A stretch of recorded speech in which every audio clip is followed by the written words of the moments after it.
Welcome to Ripper's Nighttime Tales, a chilling series of bedtime horror stories narrated by the horror streamer Mr. Rippers with soft rain and thunder. Drift off to multiple scary tales perfect for late night listening on rumble.com. Do hit that like button and consider following the channel. Leave a comment letting me know where and when you listen. Let's build a community. Okay, let's get started. The hollow she left behind, the fog did not merely roll into the valley of Blackwood Creek. It exhaled, a heavy, wet breath that clung to the jagged hemlocks and the rotting eaves of the houses like a shroud seeking a body. Jessica Calloway had arrived in this corner of rural New England in the waning days of October, when the sun was a pale, bruised coin, and the wind carried the scent of wet earth and dying leaves. She was 24 years old, her life packed into 27 cardboard boxes and the trunk of a sedan that groaned under the weight of her transition from the cacophony of the city to the suffocating silence of the country. The house she had rented was a tall, narrow Victorian that seemed to lean away from the road, its windows like cataract-filmed eyes staring out at the encroaching woods. It was isolated, miles from the nearest neighbor, a place where the silence was not an absence of sound but a presence of something heavy and ancient. In the first week, the disturbances were so subtle that Jessica could dismiss them as the eccentricities of an old house. She would place her keys on the kitchen counter and find them 10 minutes later on the mantel in the living room. She would hear the slow, rhythmic creak of a floorboard in the hallway above her, only to find the upstairs empty and bathed in the cold, gray light of evening. But then the shadows began to change. They did not behave as shadows should. When she stood in the kitchen, the light from the single overhead bulb cast her shadow against the pantry door, but the silhouette would linger for a heart-stopping second after she moved, a dark stain that seemed to peel itself away from the wood with agonizing slowness. At the tree line, where the forest began its dense, tangled ascent into the hills, she began to see him. Or it.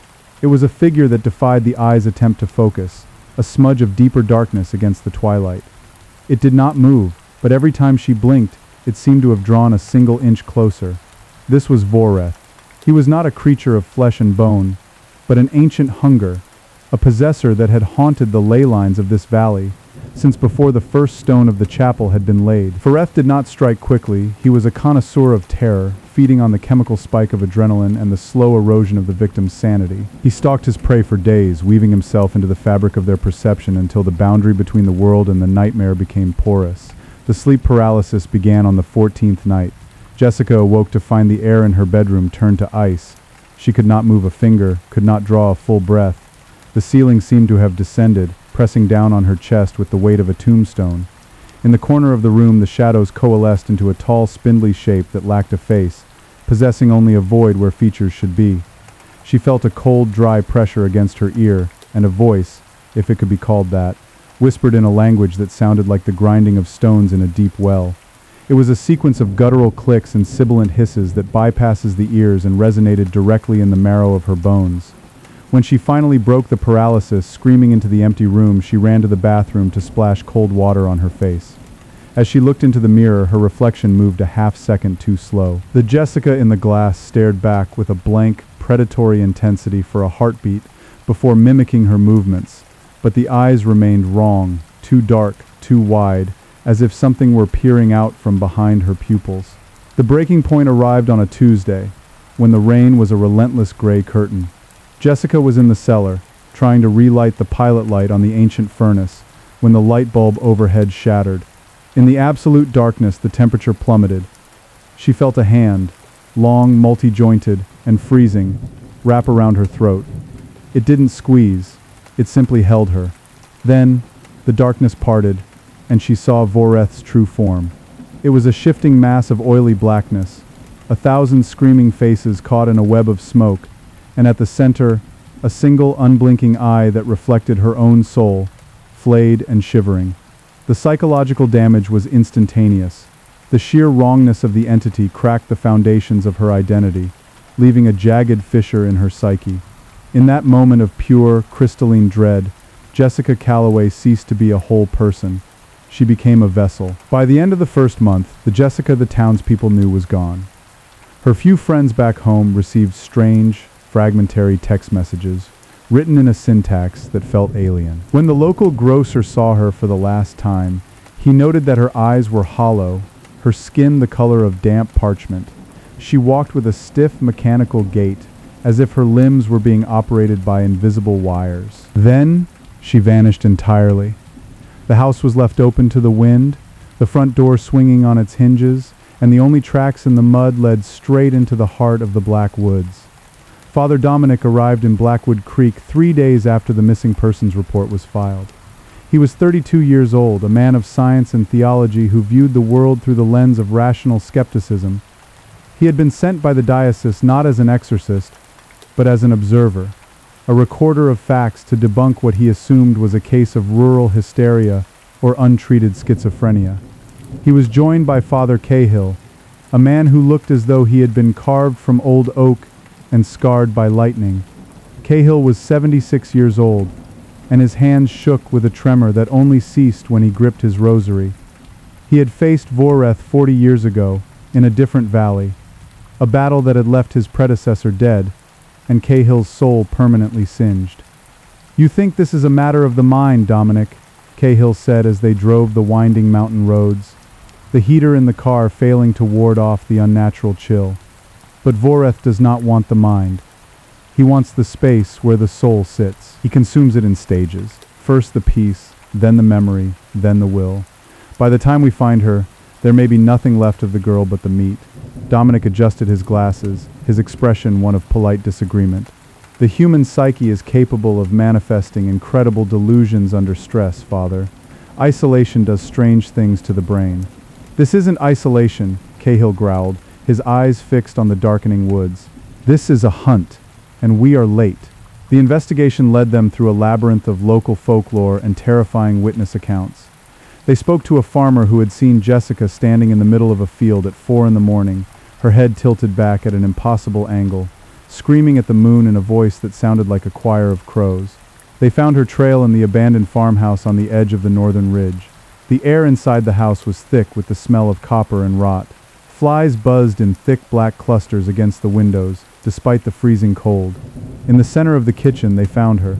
Jessica was crouched on top of the refrigerator, her fingers digging into the metal. Her hair was matted with filth, and her fingernails were broken and bleeding. For one fleeting second, the blackness in her eyes receded, and the real Jessica looked out.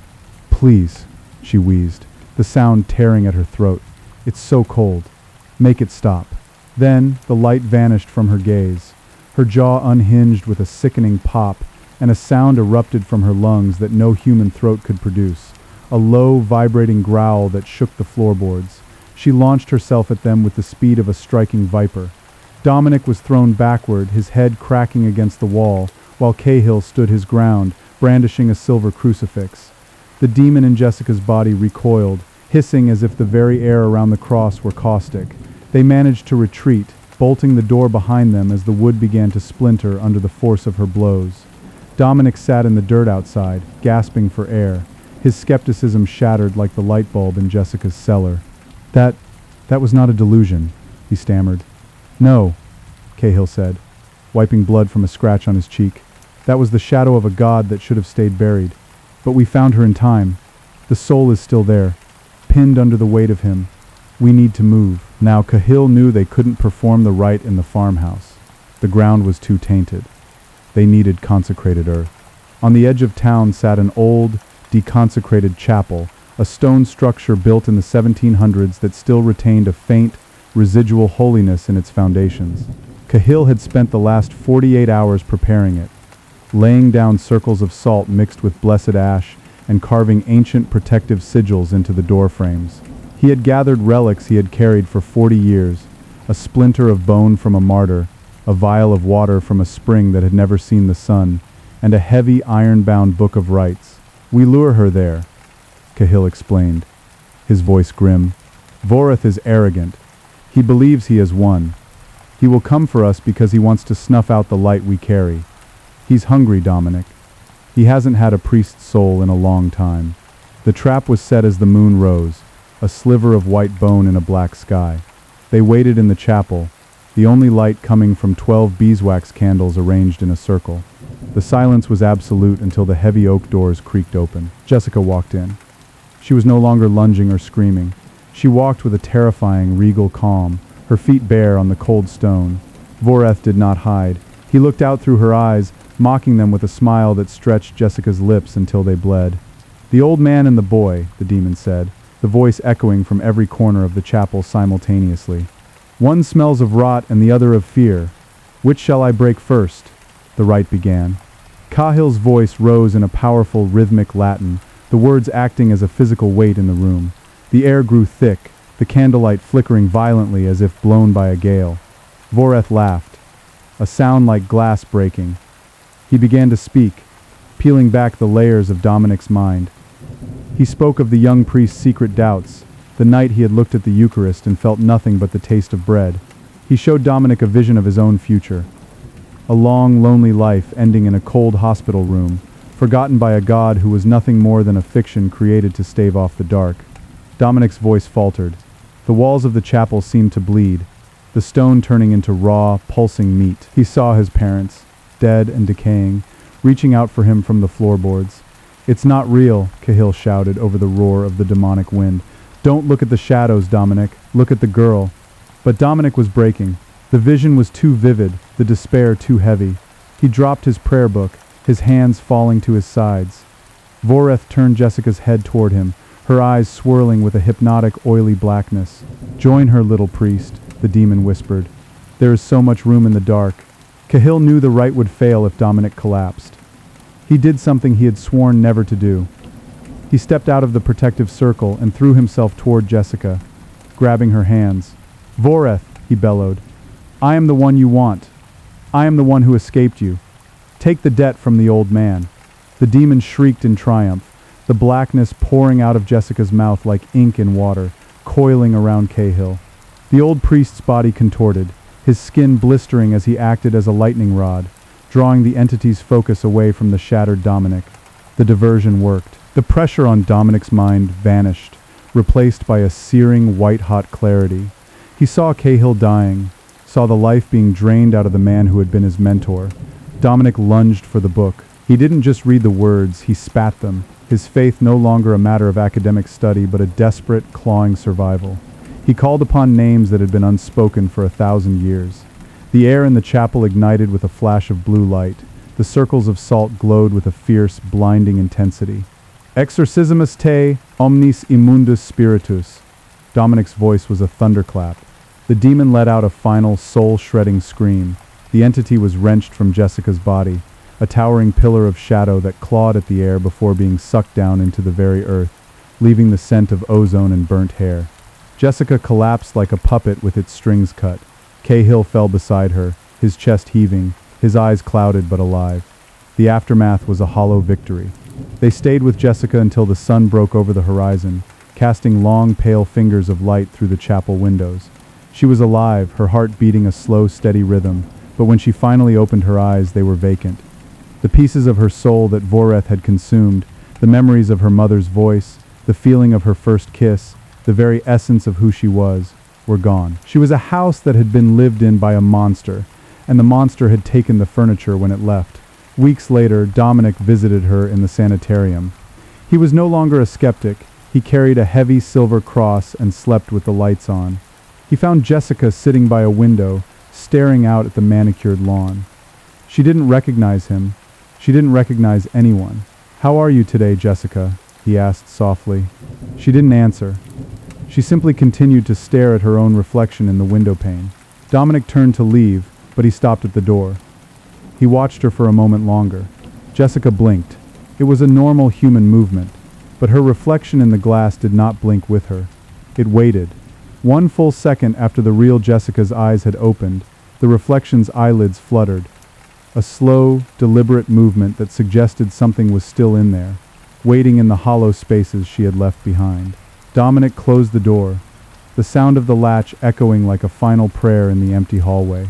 Outside, the New England winter was beginning to set in, the frost creeping across the world, turning everything white and cold and silent. And in the woods of Blackwood Creek, the shadows began to stretch again, reaching out for the next soul, brave enough to wander into the dark. The click of the latch was a definitive punctuation mark, yet as Dominic walked down the long, linoleum-slick corridor of the St. Jude Institute, The silence that followed felt less like peace and more like a held breath.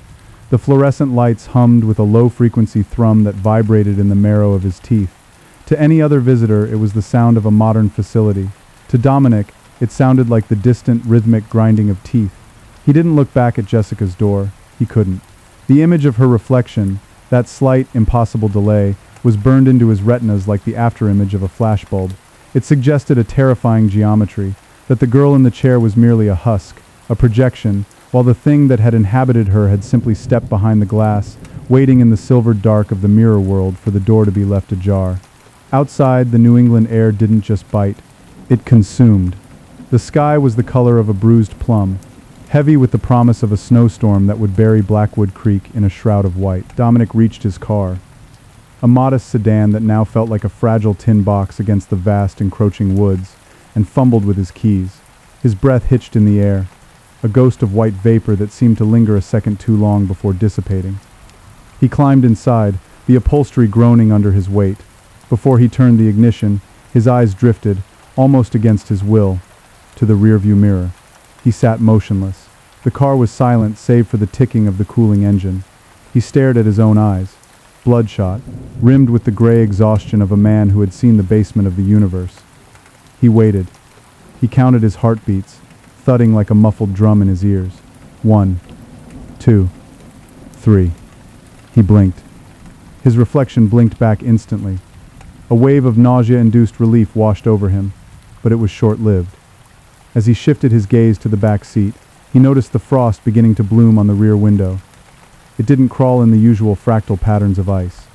It spread in jagged, directional lines, like a script written by a frantic hand, or like the way salt crystals align when a frequency is played through them. Dominic cranked the engine. It sputtered, a mechanical cough that sounded dangerously like a wheeze, before catching. He threw the car into reverse and peeled away from the sanitarium, the tires crunching over the salt-encrusted asphalt. He had to see Cahill. The older priest had been moved to a private rectory on the outskirts of the diocese, a place intended for reflection and recovery, which Dominic knew was ecclesiastical shorthand for a place where the broken could be hidden from the flock. The drive took him through the throat of Blackwood Creek. The trees here were ancient, their branches interlocking over the road to form a ribcage of black wood against the darkening sky. As the sun dipped below the horizon, the shadows didn't just lengthen.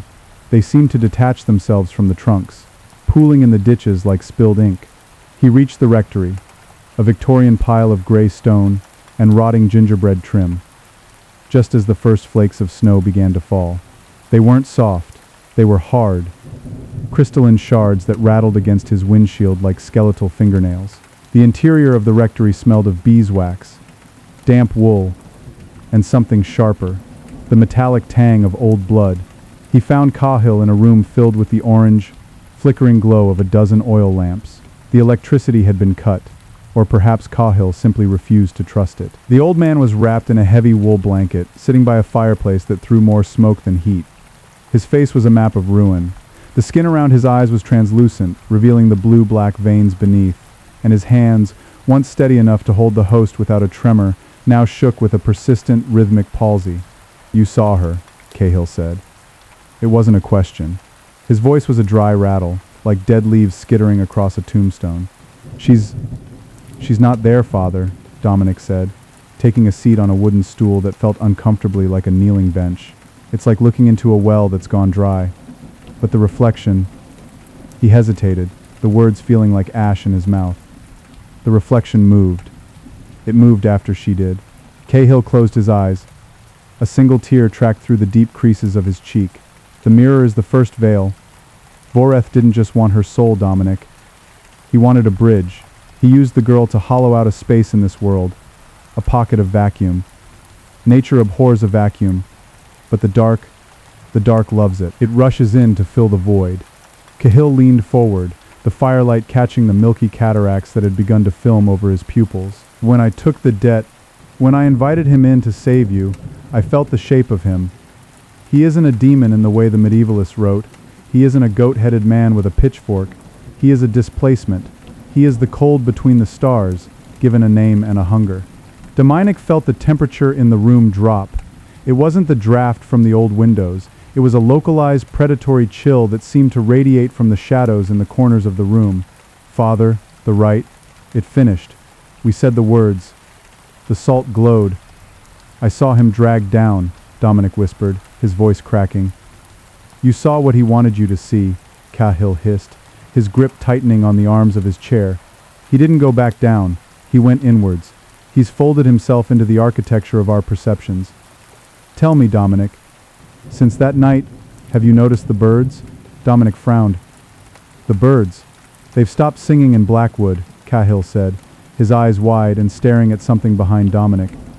Even the crows, they've gone silent. They know the air has changed. They know the atmosphere is being customized. Suddenly the oil lamps flickered. The flames didn't jump or sputter. They bowed, all at once, toward the center of the room, as if something massive and invisible had just exhaled. The shadows behind Cahill began to stretch, climbing the wall with an oily, fluid motion. They didn't follow the contours of the furniture. They moved independently, a silhouette of a tall, multi-jointed thing that didn't belong to any man. Dominic stood up, his hand flying to the silver cross beneath his coat. Father, look behind you. Cahill didn't turn. He simply smiled, a horrific, tragic expression. I don't need to look, Dominic. I can feel him. He's been standing there since I woke up this morning. He's whispering the names of everyone I've ever confessed. He's telling me their sins, and he's telling me how they taste. The shadow on the wall leaned over Cahill's shoulder. It had no face, only a void where features should be, but it produced a sound, a low, wet clicking, like a swarm of insects trapped in a throat. Go to the cellar, Cahill commanded, his voice suddenly booming with a remnant of his old authority. In the floorboards, under the third crate of hymnals, there is a box. It's wrapped in lead and bound with the hair of a suicide. Do not open it here. Take it to the farmhouse, the one where we found her. The farmhouse? Father, that place is a charnel house. It is the anchor, Cahill barked, coughing violently, a fleck of black bile landing on his lip. The veil is thinnest there. If you want to stop the reflection from stepping out of the glass, you have to break the mirror where it was first cast. Go, before he realizes you've seen him. Dominic backed away, his heart hammering against his ribs like a trapped bird. As he reached the door, he saw the shadow's long, spindly fingers, shadows of fingers, really, reach out and gently stroke Cahill's throat. The old priest shivered, but he didn't scream. He looked at Dominic with a terrifying pity. And Dominic paused, his hand on the cold iron handle of the door. Don't look in any mirrors, not even the ones in your own eyes. Dominic bolted. He ran through the dark hallways, the floorboards screaming under his boots.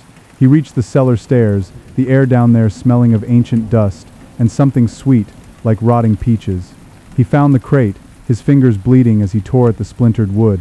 He found the box. It was heavy, unnaturally so, and the lead wrapping felt oily to the touch. As he scrambled back up the stairs, he heard a sound from the room above. It was Cahill. He was laughing, but it wasn't Cahill's laugh.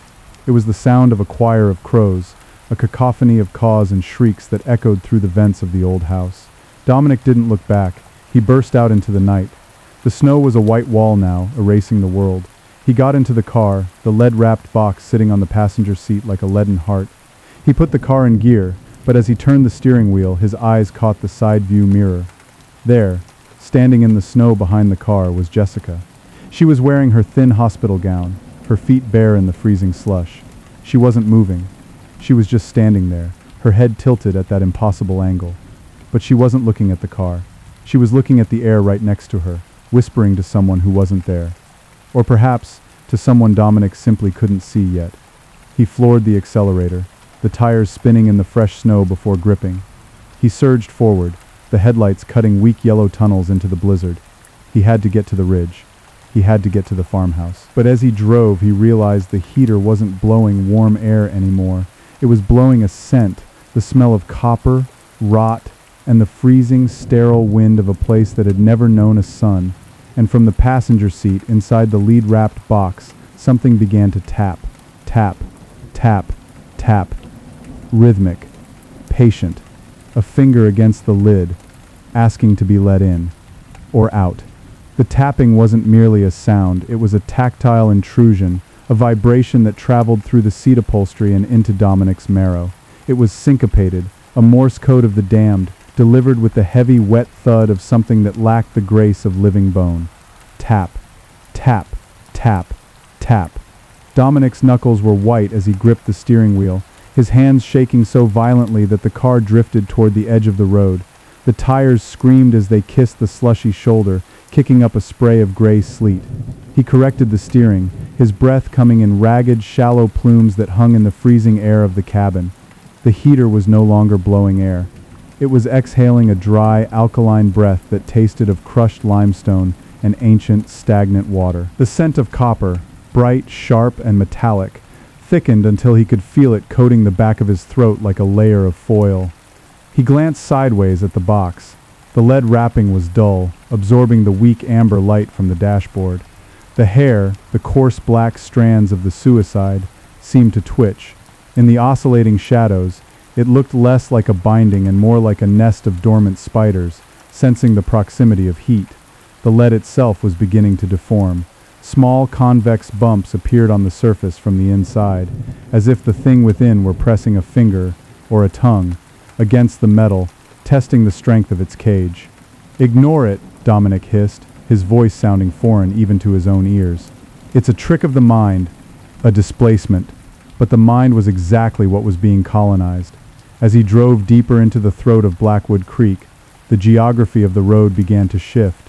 The trees, those ancient sentinels of rot, didn't just line the path, they seemed to lean inward, their frost-shattered branches interweaving to create a tunnel of jagged lace. The snow, which had been falling in chaotic swirls, began to take on a terrifyingly orderly motion. The flakes didn't drift, they marched. They formed geometric patterns in the air, hexagonal lattices that shimmered with a pale, bioluminescent violet. It was the customization Cahill had warned him about.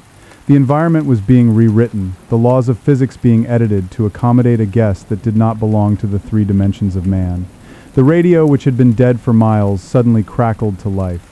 There was no music, no DJ, only the sound of a heavy, rhythmic breathing, a wet, labored inhalation that seemed to draw the very oxygen out of the car.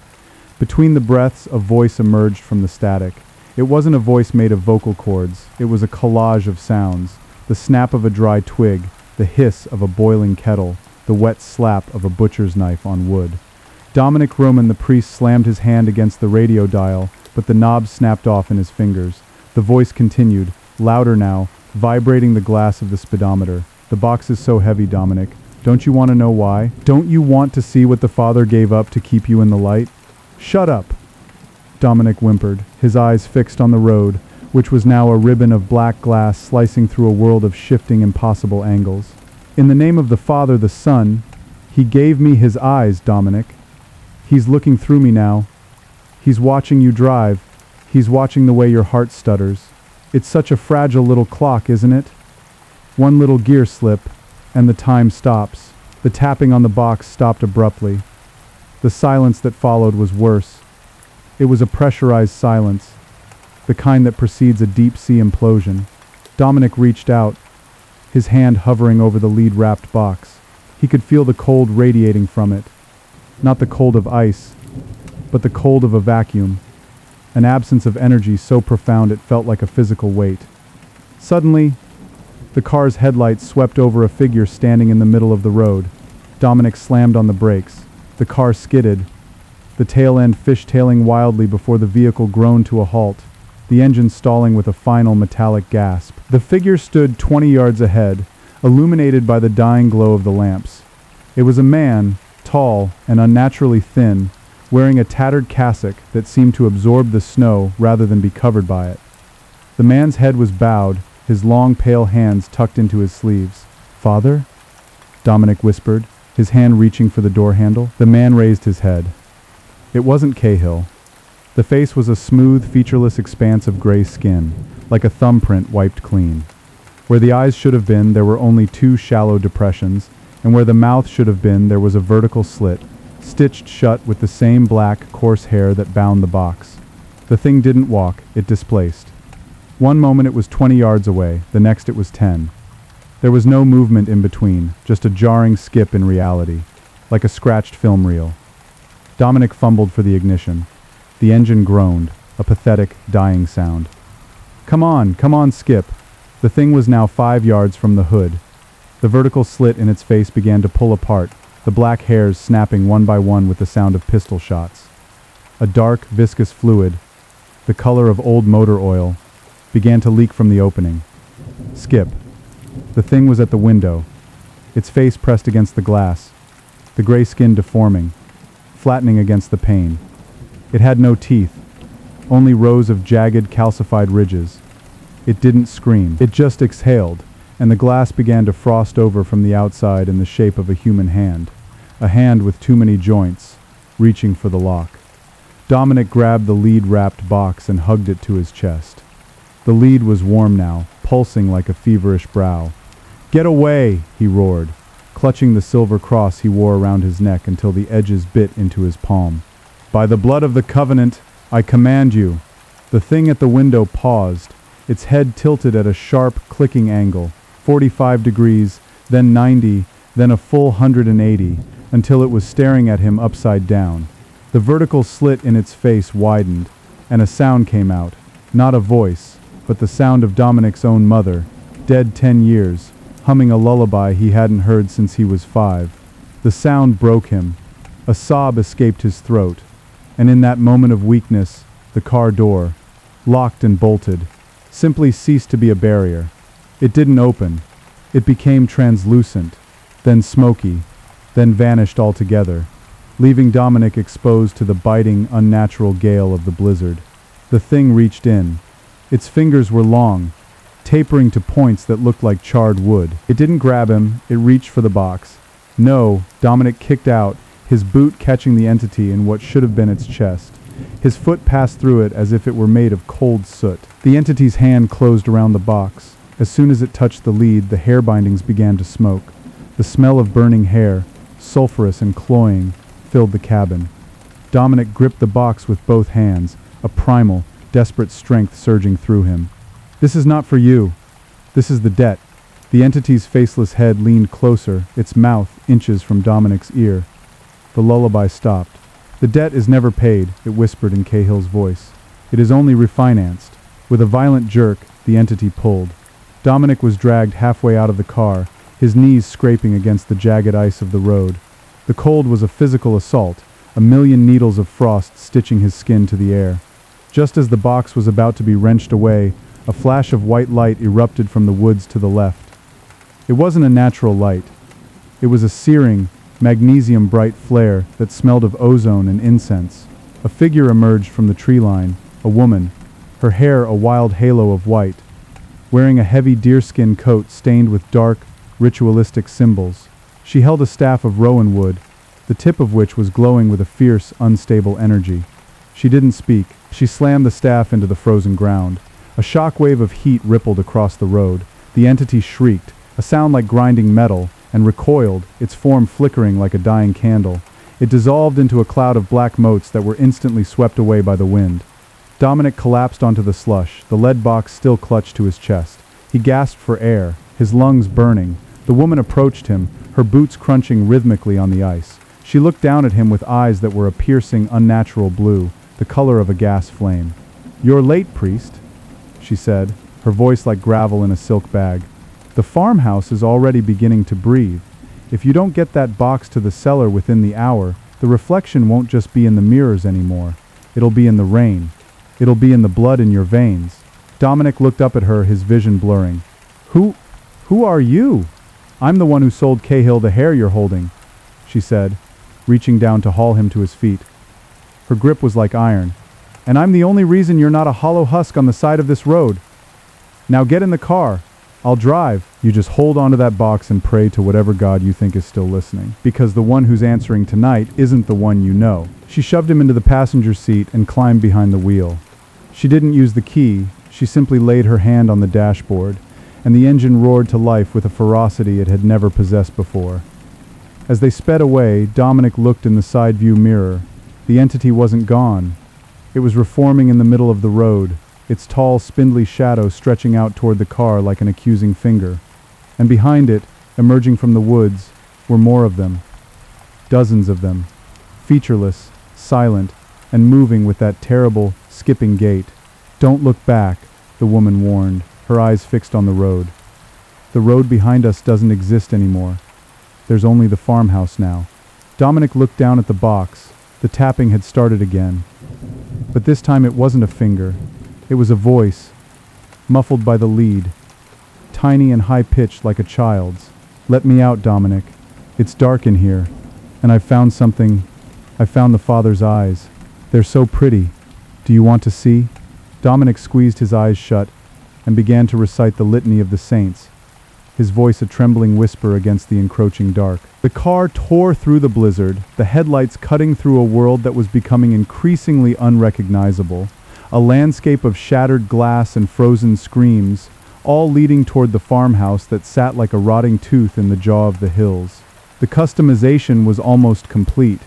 The atmosphere was no longer air, it was an invitation, and something very large and very hungry was finally coming home.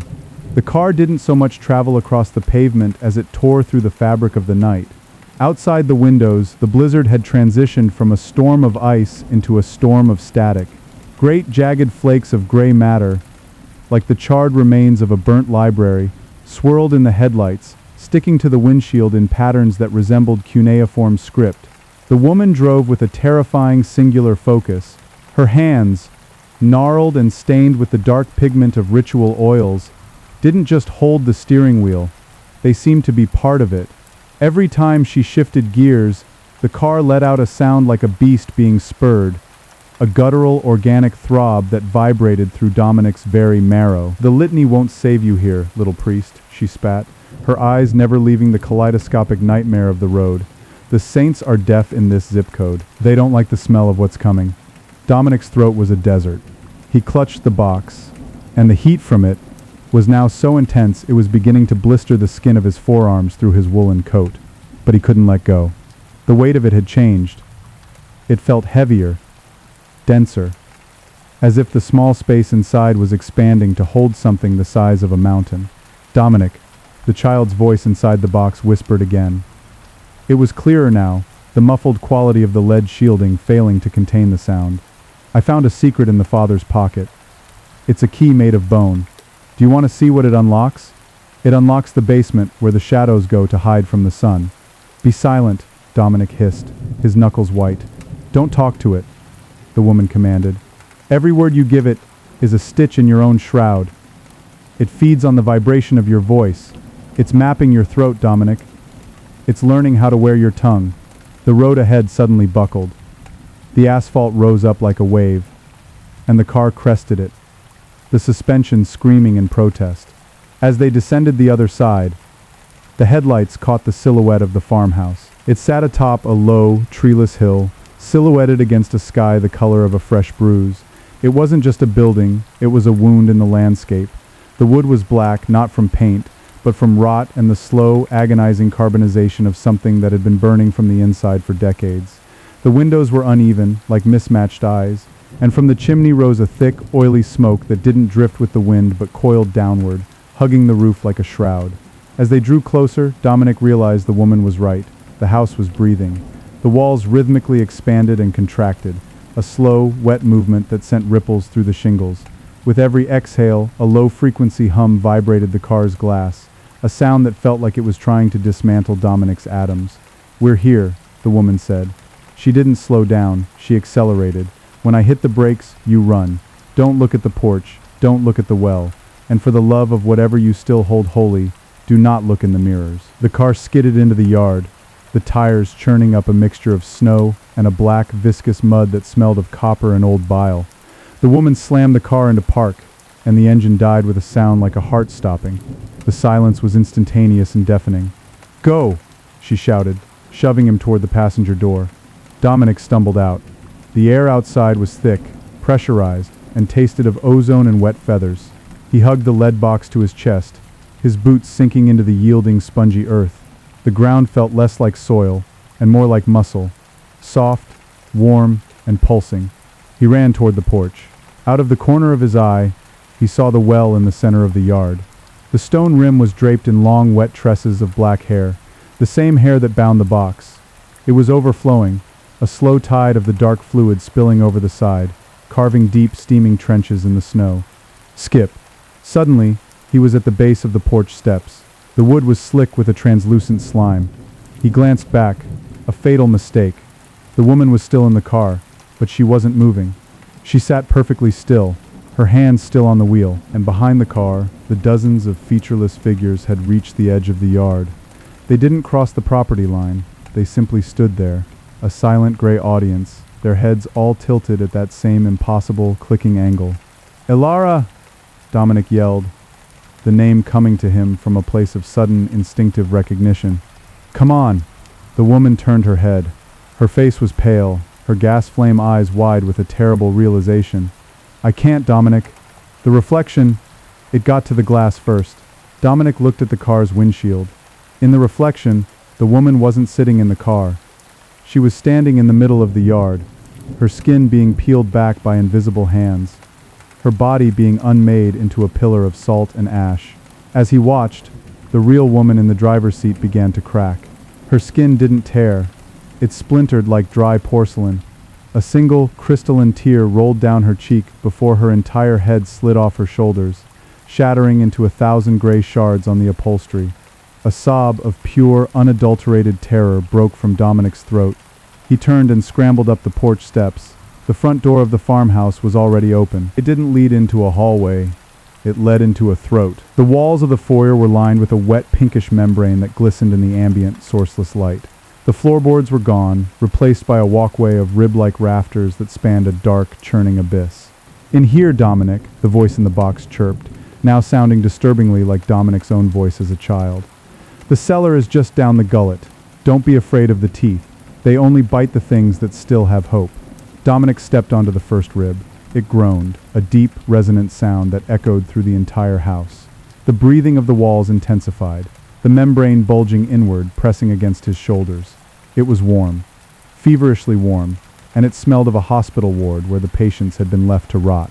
He made his way across the rib walk, his balance precarious. Below him, in the dark, things were moving. He heard the wet slap of appendages against stone, the sound of something very large turning over in its sleep. He reached the far side of the foyer, where a door of heavy rusted iron stood slightly ajar. Above it, carved into the fleshy lintel, were words in a language that hurt his eyes to look at. A series of jagged, interlocking runes that seemed to squirm and rearrange themselves as he watched. The customization is the revelation. Dominic pushed the iron door open. It didn't creak. It sighed. Beyond lay the stairs to the cellar. They weren't made of wood or stone. They were made of teeth, thousands of them, molars and incisors and canines, all fused together into a jagged spiral descent. He began to climb down, his boots crunching on the enamel. Each step sent a jolt of phantom pain through his own jaw. The cellar was a cavernous space, far larger than the house above it should have allowed. The walls here were not membrane, but solid, unyielding lead, etched from floor to ceiling with the same black hair that bound his box. In the center of the room stood an altar, a simple slab of gray slate, upon which sat a single silver bowl. And standing behind the altar was Father Cahill. But it wasn't the Cahill Dominic remembered. This man was a hollowed-out husk. His skin was translucent, stretched so tight over his bones that it looked like it might snap. His eyes were gone, replaced by two perfectly round, polished black stones. "You're late, Dominic," Cahill said. His voice didn't come from his mouth. It vibrated out of his chest, a hollow, rattling sound. "The Father has been waiting. The debt is due, and the currency is finally here." Cahill gestured to the bowl. "Place the box inside. Let the hair drink. Let the reflection become the reality." Dominic approached the altar, his legs shaking so violently he could barely stand. The box in his hands was now vibrating with such force it was humming, a high-pitched whine that set his teeth on edge. "What's in the box, Father?" Dominic whispered. "What did you make me carry?" Cahill smiled, a slow, agonizing movement that tore the corners of his mouth. "It's not what's in the box, Dominic. It's what's not in the box. It's the piece of the world that was missing, the part that makes the nightmare make sense." Dominic looked down at the lead-wrapped package. The hair bindings were beginning to uncoil on their own, writhing like dying snakes. The lead itself was softening, turning into a thick, gray liquid that dripped onto the floor. Suddenly, the child's voice inside the box stopped. There was a moment of absolute, terrifying stillness. Then, the box opened. It didn't unfold. It blossomed. The lead and hair and wood peeled back like the petals of a black rose, revealing the contents. Dominic's breath hitched. There was no monster inside. There was no demon. There was only a mirror. A small, circular hand mirror, its glass dark and swirling with a thick, gray fog. "Look into it, Dominic," Cahill urged, his voice a seductive rasp. "See the version of yourself that the world forgot to build. See the customization." Dominic tried to look away, but his eyes were drawn to the glass by a force as inexorable as gravity. He leaned in, his face inches from the swirling fog. The fog cleared. He didn't see his reflection. He saw a room. A small, cramped room with no windows and a single, heavy door. In the center of the room sat a man, huddled in a corner, his hands over his ears. The man was screaming, but no sound came out. The man was him, but the room wasn't in the mirror. The room was the cellar. Dominic looked up, and the world shifted. The lead walls, the altar, Father Cahill, they all began to dissolve into gray motes of dust. The farmhouse, the blizzard, the woman with the gas-blue eyes, they were all being sucked into the mirror. A reverse birth that left Dominic standing in a void of absolute nothingness, except for the box. The box was still there, but it wasn't a box anymore. It was a doorway. And from the other side of the doorway, something began to crawl through.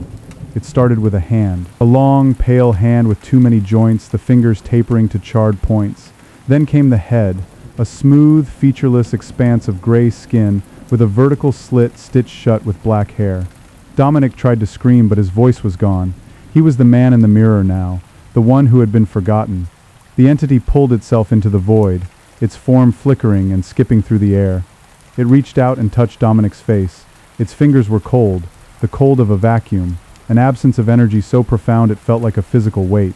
"The debt is paid," the entity whispered, and this time the voice was Dominic's own, perfectly clear, perfectly sane. "The reflection is home." The entity's vertical slit began to tear open. The black hairs snapped one by one. Behind them there was no mouth. There was only a window, and through that window Dominic saw the farmhouse. He saw the road. He saw himself, driving a car through a blizzard, clutching a lead-wrapped box to his chest. He realized then that he wasn't the one in the car. He was the one waiting at the end of the road. He was the nightmare that was being customized. The entity leaned in, its faceless head pressing against Dominic's. The world began to frost over from the inside out. "Welcome home," the entity whispered. And then, the clicking started. Deep within the walls of the void, the sound of a million gears began to turn. The fragile little clock of reality was being rewound, the gears slipping and grinding as they forced the world into a new shape.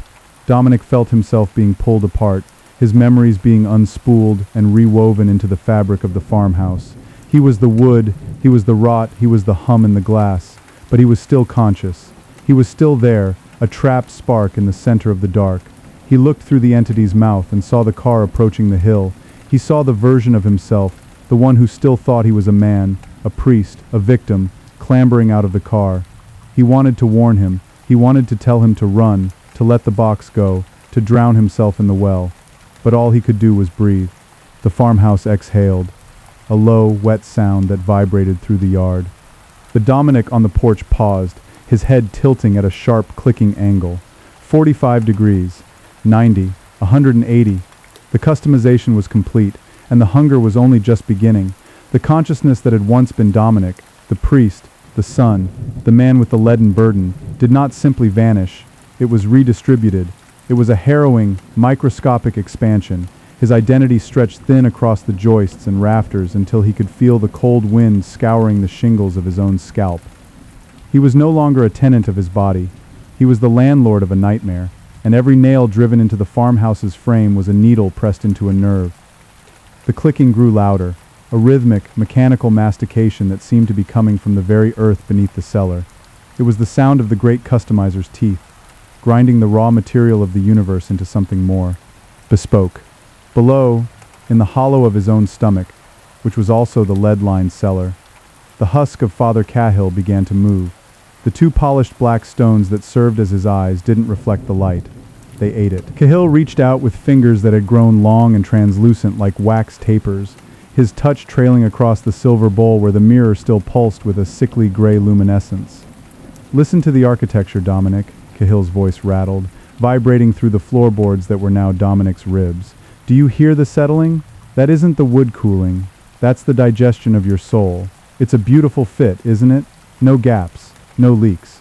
Just a perfect, airtight agony." Dominic tried to scream, but the sound manifested only as a sudden, violent rattling of the window panes in the upstairs bedrooms. The glass didn't just shake, it wept. A thick, viscous frost began to crawl across the panes, forming patterns that looked like frantic, microscopic hands clawing at the air.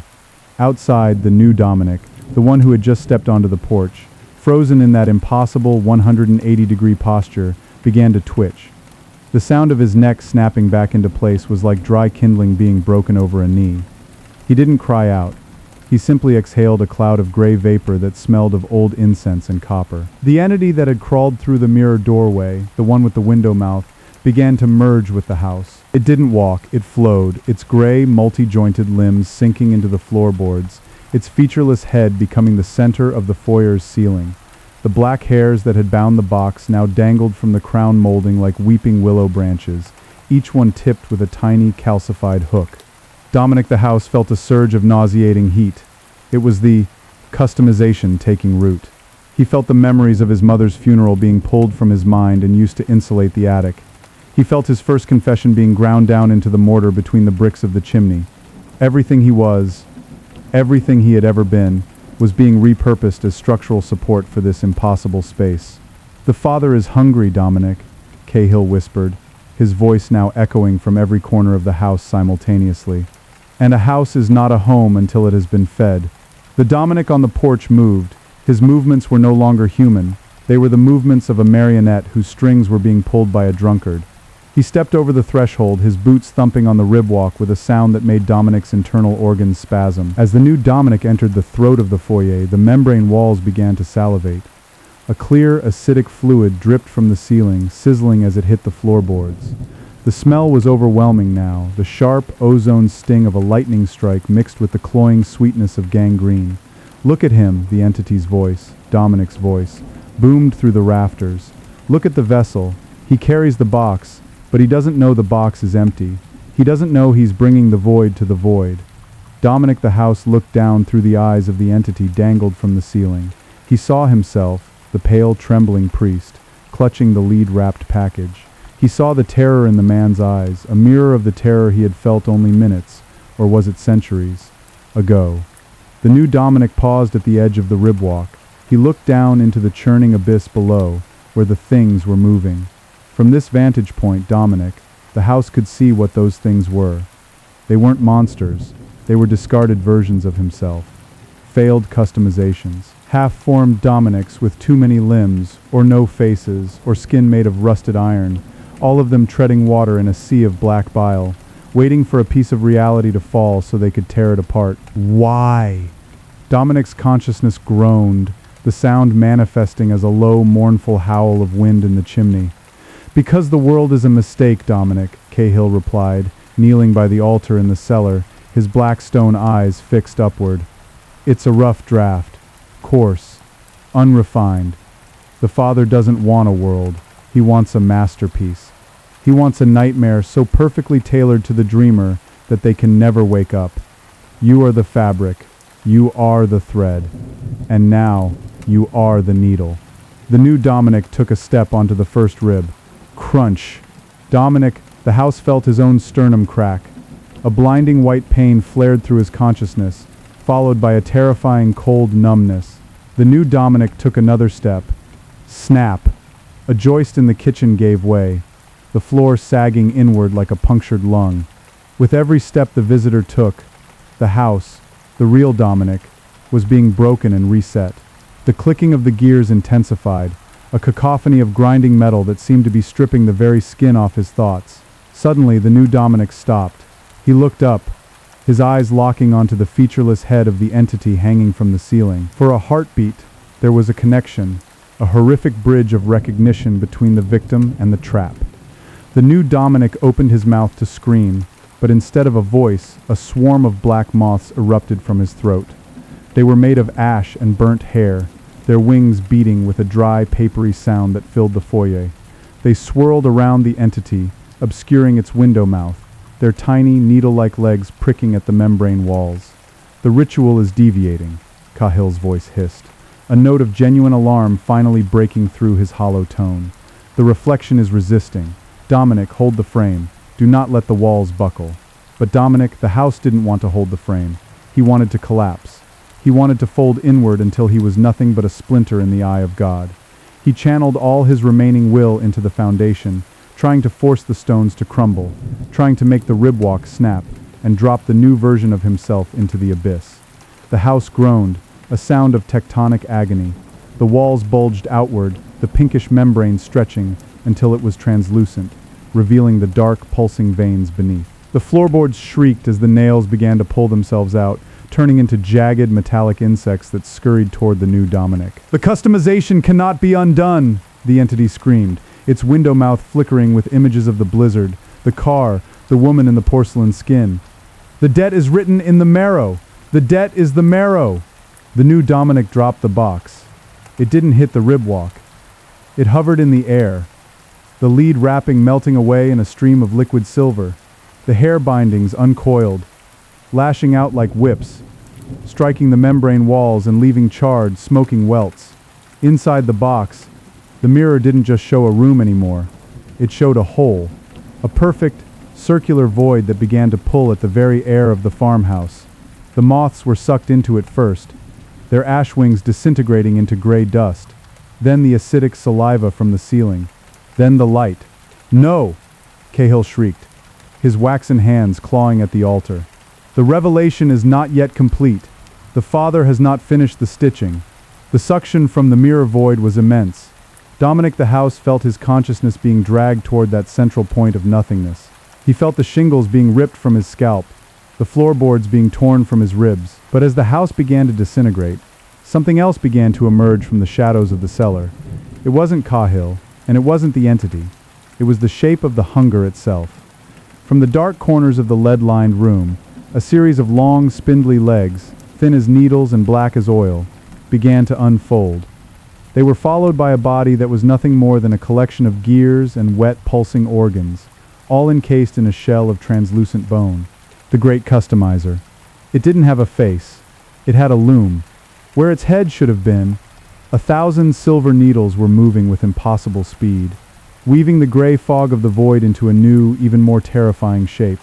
The customizer stepped toward the altar, its many legs clicking on the tooth stairs. It ignored Cahill, who had collapsed into a pile of dry bones and tattered cloth.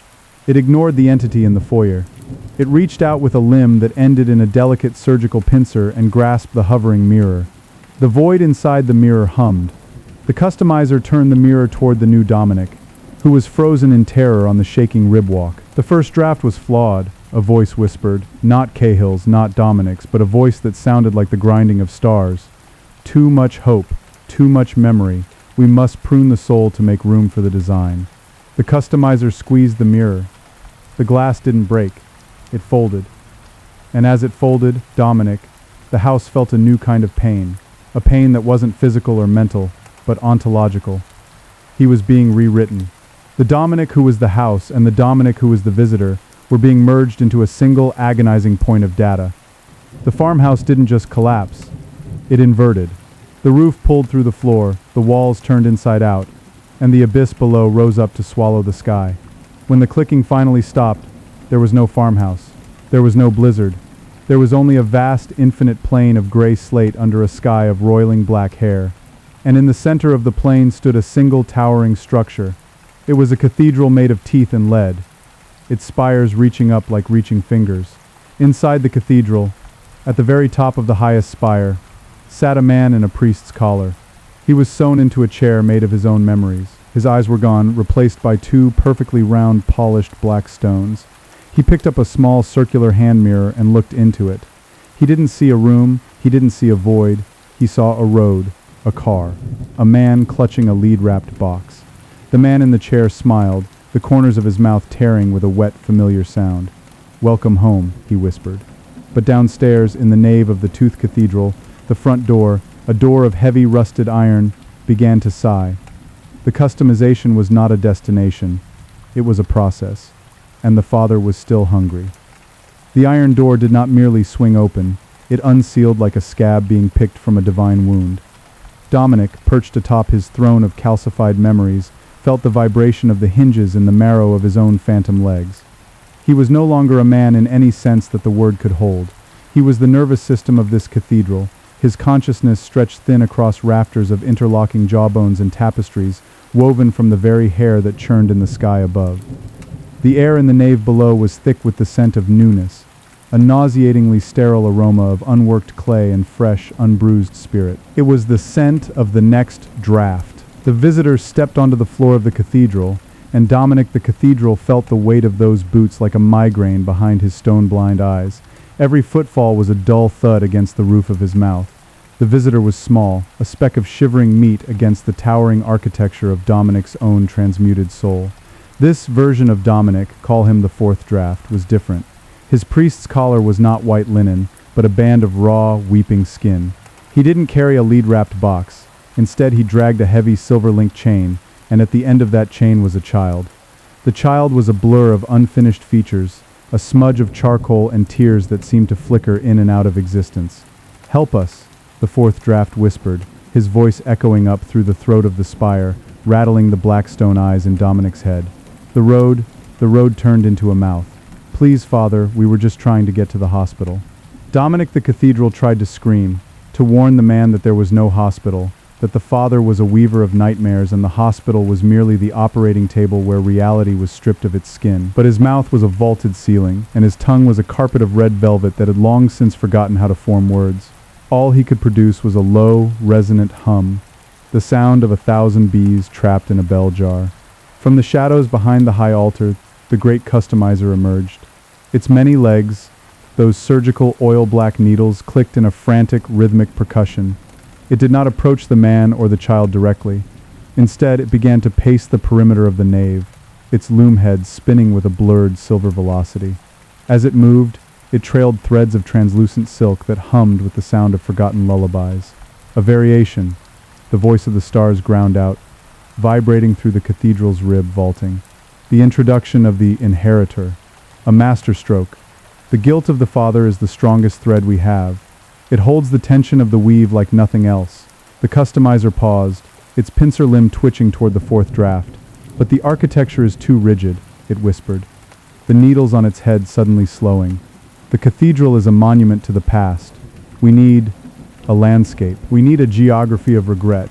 Dominic the cathedral felt a cold, oily dread slide down his walls. He felt the customizer's gaze, if such a creature could be said to have a gaze, turn upward, toward the spire where his self was sewn into the chair. Suddenly, the customizer lunged. It didn't climb the stairs, it ignored gravity entirely, its needle legs piercing the enamel-slick walls, hauling its clockwork and organ body up the vertical incline with terrifying speed. It reached the top of the spire in a heartbeat. The pincer limb rose, the silver needles at its tip glinting with a light that didn't come from the sky. "You have served well as the frame, Dominic," the customizer hissed, its loom head hovering inches from Dominic's face. But the father finds the teeth too loud. He wants the silence of the soil. The pincer limb didn't strike, it inserted. Dominic felt the cold metal slide into his ear, through the drum, and deep into the soft, wet core of his remaining humanity. There was no pain, only a sudden, catastrophic expansion of his senses. He was no longer just the cathedral. He was the gray slate plain outside. He felt his consciousness being pulled out of the spire and poured into the ground. He felt the slate cracking, turning into something softer, darker, a rich, loamy earth that smelled of ancient burials and wet cedar. The cathedral began to sink. Downstairs, the fourth draft screamed as the floor of the nave turned into a quagmire of black mud. The rib vaulting overhead began to soften, the white enamel of the teeth melting into the gray, weeping bark of a forest that was growing downward from the ceiling. The spires didn't fall. They unrolled. They became the trunks of massive leafless trees whose branches were made of the same lead that had once wrapped the mirror box. Dominic the cathedral was being terraformed. The great customizer stood in the center of the transformation, its needles dancing, weaving the sinking stones of the cathedral into the roots of this new, impossible woods. It pulled the fourth draft's chain, reeling the man and the flickering child into the center of the dark grove. "The forest of the unborn," the customizer proclaimed, its voice now sounding like the rustle of dead leaves. "A much better setting for the next act. Here the shadows have weight. Here the echoes have teeth." Dominic, now the very ground beneath their feet, felt the fourth draft's knees hit the mud. He felt the man's despair soaking into him like acidic rain. He felt the child's flickering presence, a glitch in the customization, as a sharp, stinging itch in his subsoil. But there was something else. Deep beneath the loam of his new form, in the dark places where the customizer's needles hadn't yet reached, Dominic found a remnant of the house. A pocket of the foyer that hadn't quite dissolved. In that pocket, the mirror lay face down in the dirt. It was no longer a void. It was no longer a tool of the customizer. It was a leak. A thin trickle of something real was seeping out from under the glass. A drop of ordinary, uncustomized melted snow. It was a fragment of the blizzard, a piece of the world that was coarse and unrefined. And it was cold. A natural, honest cold that didn't care about the father's design. The customizer froze. Its loom head tilted, the needles twitching in a sudden, jagged discordance. "A contamination," it whispered, the sound like a grinding of gears. "The stitch is slipping." It turned its surgical gaze toward the spot where the mirror lay buried in Dominic's new earthen flesh. It began to dig, its needle legs tearing into the mud with a frantic, rhythmic violence. Every puncture was a stab into Dominic's mind. He felt the creature's rage, a cold, mechanical fury that he was not holding the frame correctly. "The debt is the marrow," the customizer shrieked, its voice losing its melodic hum and becoming a jagged, metallic screech. "You will be the forest, you will be the path, you will be the wolf and the trap." But as the customizer dug, the leak grew. The smell of the blizzard, the sharp, clean scent of freezing air, began to overwhelm the cloying sweetness of the customization. The black mud around the buried mirror began to freeze, turning into a jagged, crystalline ice that resisted the creature's needles. Dominic the Forest felt a surge of something he hadn't felt since the car went off the road. Resistance. He didn't want to be the woods. He didn't want to be the cathedral. He didn't want to be the needle or the thread. He wanted to be the break. He focused all his consciousness, all the sprawling, agonizing weight of the lead trees and the loamy earth, into that single point of ice. He felt the ice spreading, a white frost creeping up the trunks of the trees, turning the lead branches into brittle glass. The fourth draft looked up, his eyes widening as the flickering child beside him suddenly solidified, the boy's hand turning cold and real in his own. "Run." "Dominic." The forest tried to say, the word manifesting as a sudden sharp crack of a freezing branch. The customizer let out a sound that was not a voice at all, but the scream of a machine being fed a handful of sand. It lunged for the mirror, its pincers snapping, but the ice was too thick, too pure. The mirror shattered, but it didn't break into pieces of glass. It broke into pieces of time. Suddenly the forest was gone. The cathedral was gone. Dominic was back in the car. The steering wheel was cold in his hands. The smell of the air freshener, stale pine, was the most beautiful thing he had ever inhaled. The blizzard was howling outside, a white wall of chaos that felt infinitely safer than the silence of the customizer. Beside him, Sarah was asleep, her head leaning against the window. His heart hammered against his ribs, his real ribs made of bone and meat, not floorboards or teeth.